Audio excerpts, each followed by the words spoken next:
প্রধান ওই মন্ত্রিসভার মধ্যে প্রথম ব্যক্তি, মানে সবার মধ্যে প্রথম, ফার্স্ট অ্যামাং দ্য ইকুয়ালস, এর বাইরে তার কোনো আলাদা প্রধানের যে স্ট্যাটাস সেটা না থাকুক, তাহলে আর এই যে প্রধানমন্ত্রী সংসদ থেকে একই ব্যক্তি হতে বাধা থাকবে না।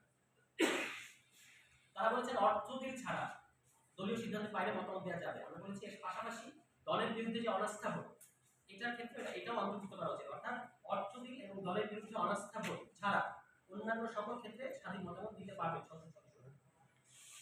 আরেকটা যেটা আমাদের জন্য খুবই গুরুত্বপূর্ণ, আপনারা জানেন যে দুই হাউসের প্রস্তাব এসেছে দ্বিকক্ষ বিশিষ্ট পার্লামেন্ট। এক্ষেত্রে আমরা বলেছি যে উচ্চ কক্ষের প্রার্থী এটা আপনাকে নির্বাচনের আগেই ঘোষণা করতে হবে, যেটা অন্যান্য দলগুলো চাচ্ছে না। আমরা বলেছি নির্বাচনের আগে। কেন এটা আমরা বলেছি? ভোট কিন্তু কারেন্ট যে প্রস্তাব, তার মধ্যে ভোট একজন ভোটার কিন্তু একটাই ভোট দেবে, ওই একটা ভোটেই আপনার ওই ভোটের পার্সেন্টেজ জমা হবে। সেক্ষেত্রে আমার জানার অধিকার আছে যে আমার ভোটে উচ্চ কক্ষে কে যাচ্ছে।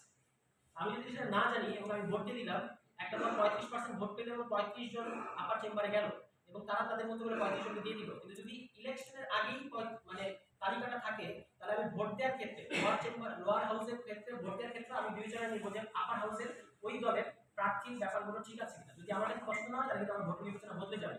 এই জন্য আমরা বলেছি যে উচ্চ কক্ষের ক্ষেত্রে যেমন আপনাকে যেমন লোয়ার হাউসের আগেই ঘোষণা করতে হবে, উচ্চ কক্ষের ক্ষেত্রে আগে ঘোষণা করতে হবে। প্রধানমন্ত্রী রাষ্ট্রপতিকে পরামর্শ দিতে পারবেন, তবে সেটা সব ক্ষেত্রে আইনি বাধ্যবাধকতা থাকবে না। এখন যেভাবে থাকে, যেটা মানতে বাধ্য থাকে, আমরা বলছি এটা নন বাইন্ডিং হতে পারে। জাতীয় সাংবিধানিক কাউন্সিলের প্রস্তাব এসেছে, আমরা জাতীয় সাংবিধানিক কাউন্সিল এটাকে সমর্থন করেছি, কিন্তু জাতীয় সাংবিধানিক কাউন্সিল তারা নিয়োগের ক্ষেত্রে রাষ্ট্রপতিকে প্রস্তাব দেবে, এরকম একটা কথা আছে। আমরা বলেছি যে নিয়োগটা এনসিসি এই সিদ্ধান্তে পৌঁছানোর ক্ষেত্রে তাদের যে সদস্য সংখ্যা 9 জন, এই সদস্যদের 2/3 ভোটে যেন সিদ্ধান্তটা হয়।